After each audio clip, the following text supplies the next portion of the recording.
Bienvenue dans Écrire librement, le podcast où l'on explore l'écriture avec le cœur, sans pression et surtout sans fioritures.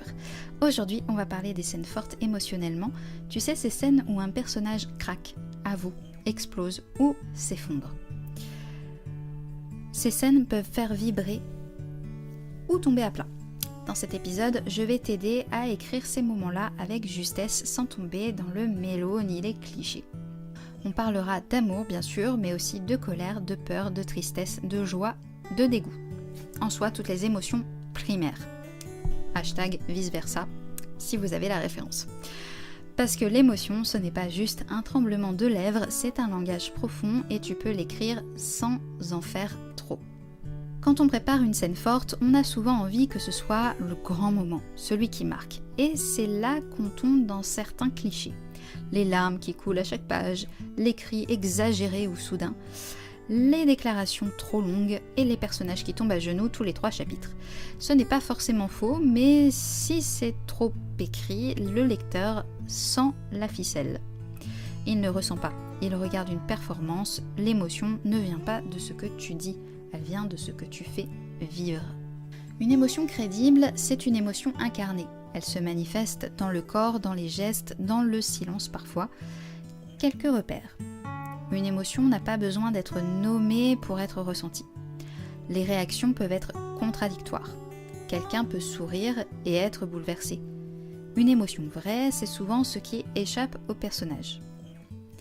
Exemple, plutôt que d'écrire « il était fou de rage », montre-le qui serre la mâchoire, qui tremble, qui cherche ses mots et finit par se taire. Montre l'émotion par l'impact, pas par l'étiquette.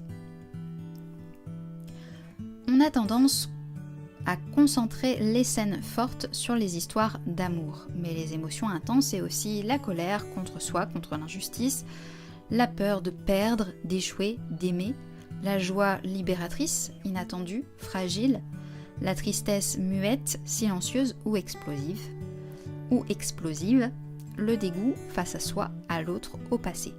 Plus tu explores toute la palette, plus tes personnages deviennent riches.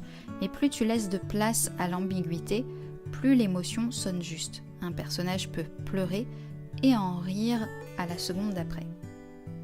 Une scène peut être douce et douloureuse à la fois. Voici quelques clés pour écrire une scène forte sans tomber dans le mélo. Le premier, sois sobre. Moins tu en fais, plus le lecteur ressent. Une phrase courte, une image juste, vaut mieux qu'un paragraphe lyrique. Show, don't tell, comme disaient les Anglais. Laisse des blancs. Le silence peut porter plus de poids qu'un dialogue surécrit. N'aie pas peur de ne pas tout expliquer. En troisièmement, rentre dans le corps. Où est la tension ? Où est le souffle ? Est-ce que la voix tremble ? Est-ce que les épaules tombent ? Tu peux même t'inspirer de tes propres ressentis quand tu ressens telle ou telle émotion. Bien entendu, faut savoir les reconnaître et les nommer. Jouer sur l'avant et après. La scène forte n'a d'impact que si elle vient après un contraste, un moment calme, une attente, un déni par exemple. Et enfin, laisse la place au lecteur. Ne lui dis pas quoi ressentir, invite-le à ressentir avec toi. Faut que tu sois une main accompagnatrice et non que tu lui mettes le fusil sous la tempe en disant « il faut que tu ressentes ça ». Ça marche beaucoup moins bien. Écrire une scène émotionnelle, ce n'est pas appuyer très fort sur le piano, c'est trouver la note juste. C'est faire confiance à ton lecteur, c'est te connecter à ce que ton personnage ressent profondément, même s'il ne le dit pas. Alors oui, ose écrire les émotions, ose aller au bout d'un cri, d'une peur, d'un silence. Mais fais-le avec respect, avec humanité et surtout avec sincérité. Merci pour ton écoute.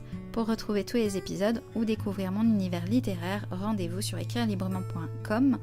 Les informations sont en barre de description et si tu veux recevoir d'autres conseils d'écriture, abonne-toi. C'est gratuit. À très vite pour la suite et surtout, continue d'écrire avec ton cœur.